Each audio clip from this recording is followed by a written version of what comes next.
বলবো আমার মুখ বেশি তুলতে হবে না। হ্যাঁ, ঘুরতে ঘুরতে আমরা চলে এসেছি আজ জালিয়ানওয়ালাবাগে।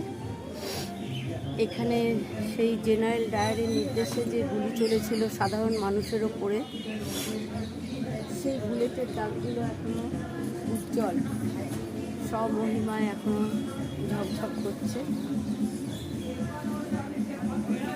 আরও একরাশ ঘৃণা ইংরেজদের ওপরে যেন প্রকট হয়ে গেল।